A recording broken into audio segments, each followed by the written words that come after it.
ত্রিপুরা রাজ্যের বাম নেতা নিশীথ দাস অসুস্থ হয়ে রাজধানীর আইজিএম হাসপাতালে ভর্তি হয়েছেন।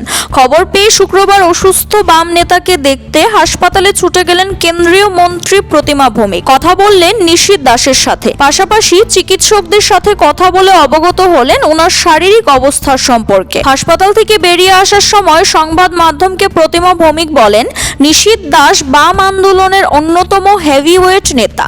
তিনি একসময় পুরো কাউন্সিলরও ছিলেন। যখন তিনি সক্রিয়ভাবে রাজনীতি করতেন তখন নিঃস্বার্থভাবে জনগণের সেবায় নিয়োজিত ছিলেন।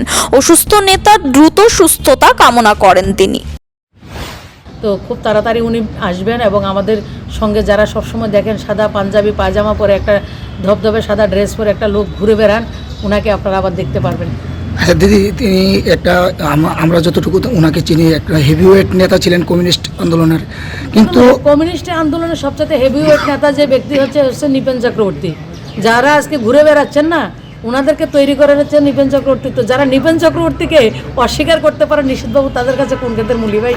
ত্রিপুরা রাজ্যের মানুষ কোন খাতের মূল্য? আজকে আপনাদের চিকিৎসার কথা ওনারা বলছেন, ত্রিপুরা রাজ্যে অনেক ট্রিটমেন্ট আজকে ত্রিপুরা জিবি হসপিটালে হয়, আইজিএম হসপিটালে হয়, আমাদের টিএমসিতে হয়, বাইরে যেতে হয় না। তারপরেও যারা বাইরে যায়, আপনারা গত 25 বছরে তাদের শাসনে কতটা 1,25,000 টাকা করে যে একটা পয়সা দেওয়া হয় রুগীদের ট্রিটমেন্ট করার জন্য, তারা 25 বছরে কত টাকা দিয়েছে, আর আমরা 6 বছরে আমাদের শাসনে আমরা মানুষকে কত টাকা দিয়েছি। শুধু এটার রিপোর্ট নিলে আপনারা বুঝতে পারবেন ত্রিপুরার যে স্বাস্থ্য ব্যবস্থা কোন জায়গায় রয়েছে এবং সরকারটা কত পাবলিক ফ্রেন্ডলি।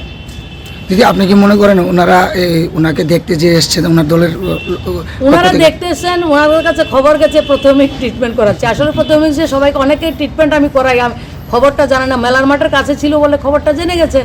আর শম্ভুদা তারা তো মেলার মাঠের কাছে লোক, তোরা করছে, বলা বলি হয়েছে যে আমরা সেটাকে ট্রিটমেন্ট করাচ্ছি।